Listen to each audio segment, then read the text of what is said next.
എൻ്റെ പേര് സിയ സെബാസ്റ്റ്യൻ എന്നാണ്. ഞാൻ കണ്ണൂരിൽ നിന്നാണ് വരുന്നത്. ഞാൻ ജോലി ചെയ്യുന്നത് ന്യൂസിലൻഡിലാണ്. എനിക്ക് 2021 കോവിഡ് വാക്സിൻ എടുത്തതിന് ശേഷം ഭയങ്കരമായിട്ടൊരു ന്യൂറോളജിക്കൽ പ്രോബ്ലം വന്നു. തലകറക്കമായിരുന്നു മെയിൻ ഇഷ്യൂ. എനിക്ക് നടക്കാനോ ഒന്നും പറ്റില്ല, കണ്ടിന്യൂസ് ഞാൻ വൊമിറ്റ് ചെയ്യും, അങ്ങനെയായിരുന്നു. അപ്പം എൻ്റെ ഒരു ഫ്രണ്ട് ഓസ്ട്രേലിയയിലുള്ള അവൾ എനിക്ക് വേണ്ടി ഉടമ്പടി എടുത്ത് പ്രാർത്ഥിച്ചു. അപ്പോൾ അവൾ എപ്പോഴും എന്നോട് ഇത് പറയുമെങ്കിലും ഞാൻ ഒരിക്കലും ഇത് വിശ്വസിച്ചിരുന്നില്ല. കൃപാസന മാതാവ് എന്നൊരു കാര്യവും വിശ്വസിക്കാനോ അത് നോക്കാനോ ഒന്നും പോയിട്ടില്ല. അപ്പോൾ അങ്ങനെ ഇരിക്കുമ്പോൾ ഒക്ടോബർ 21 ഒരു ദിവസം രാത്രി ഞാൻ കിടന്ന് ഒരു 15 മിനിറ്റ് ആയപ്പോഴത്തേക്കും ഞാനിങ്ങനെ ഒരു മാതാവിനെ ഞാൻ സ്വപ്നം കണ്ടു. സ്വപ്നമാണെന്നാണ് ഞാൻ ആദ്യം വിചാരിച്ചത്. ചാര കളറിലുള്ള ഇവിടെ ഇരിക്കുന്ന അതേ മാതാവാണ്. ആ മാതാവിൻ്റെ മുൻപിൽ മൂന്ന് മെഴുകുതിരിയുണ്ട്, 3 പൂക്കളുമുണ്ട്.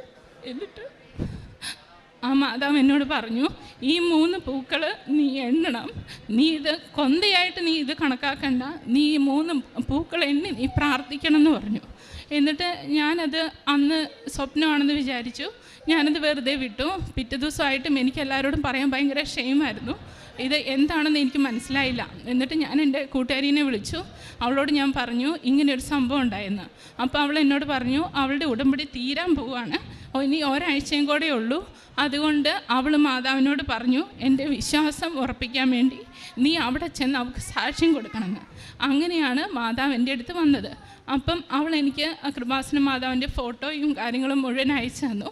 അപ്പം ഈ മാതാവിനെ പോലെ തന്നെ ഇരിക്കുന്ന മാതാവിനെയാണ് ഞാൻ സ്വപ്നം കണ്ടത്. അത് കഴിഞ്ഞ് പിറ്റേ ദിവസം, അതായത് ഞാൻ ഈ സ്വപ്നം കണ്ട പിറ്റേ ദിവസം എൻ്റെ മൂത്ത ചേച്ചി, ഇറ്റലിയിൽ ഉള്ള ചേച്ചി ഫീവറായിട്ട് അഡ്മിറ്റായി. ചേച്ചിക്ക് വളരെയധികം സീരിയസ് ആയി. ചേച്ചിയുടെ അസുഖം മാറുന്നില്ല, ചേച്ചിക്ക് ക്യാൻസറാണ് എന്നൊക്കെ ഡോക്ടേഴ്സ് പറഞ്ഞു. അപ്പോഴത്തേക്കും എനിക്ക് ആകെ കൂടെ ടെൻഷനായി. എനിക്ക് പ്രാർത്ഥിക്കാനോ ഒന്നും പറ്റുന്നില്ല.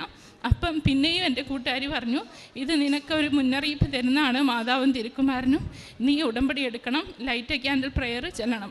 അപ്പം ഞാൻ പറഞ്ഞു എനിക്ക് തലകറക്കമാണ്, എനിക്ക് ഒട്ടും പറ്റുന്നില്ല, എനിക്കിത് ചെയ്യാൻ പറ്റത്തില്ലെന്ന് പറഞ്ഞു. അപ്പോൾ അവൾ പറഞ്ഞു നീ ചെയ്തില്ലെങ്കിൽ നിൻ്റെ ചേച്ചിയുടെ ജീവിതമാണെന്ന് പറഞ്ഞു. അങ്ങനെ ഞാൻ ലൈറ്റ് ക്യാൻഡിൽ പ്രെയർ ഇട്ടു. അത് കഴിഞ്ഞ് 2 ദിവസം കഴിഞ്ഞിട്ടും ചേച്ചിയുടെ കാര്യത്തിന് ഒരു തീരുമാനവും. അങ്ങനെ ഞാൻ ഓൺലൈൻ ഉടമ്പടി എടുത്തു.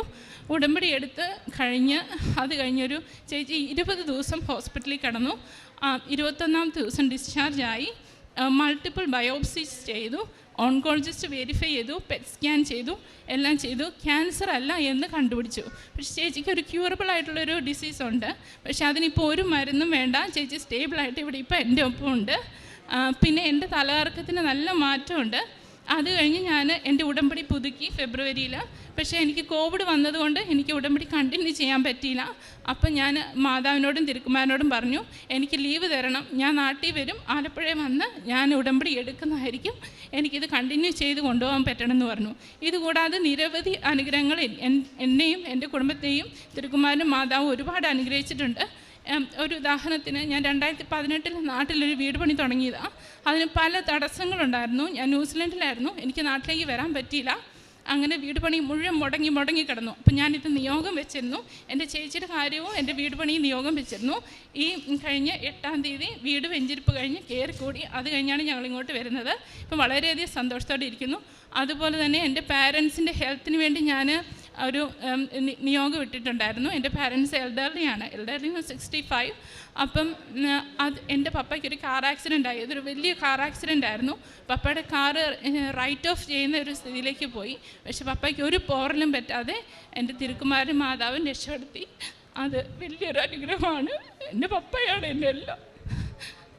പിന്നെ ഞങ്ങളുടെ സ്ഥലത്തിൻ്റെ ഒരു പ്രശ്നം ഉണ്ടായിരുന്നു. സ്ഥലത്തിൻ്റെ വഴിയും അതിരും 32 വർഷമായിട്ട് അത് ഒരു വഴക്കിലും തർക്കത്തിന് നിന്നിരുന്ന ഒരു സ്ഥലമായിരുന്നു. അതിനും ഏകദേശം തീരുമാനമായി. അതും എൻ്റെ ഉടമ്പടിയിൽ ഉണ്ടായിരുന്നതായിരുന്നു. ഈ എല്ലാ നിയോഗവും എനിക്ക് സാധിച്ചു തന്ന എൻ്റെ തിരുക്കുമാരനും മാതാവുമാണ്. എൻ്റെ ഈ സാക്ഷ്യം നിങ്ങൾക്കെല്ലാവർക്കും പ്രചോദനമാവട്ടെ. നിങ്ങളെല്ലാവരും പ്രാർത്ഥിക്കാനും ജപമാല ചൊല്ലാനും നിങ്ങളെല്ലാവരെയും മാതാവും ഉണ്ണീശോയും സഹായിക്കട്ടെ.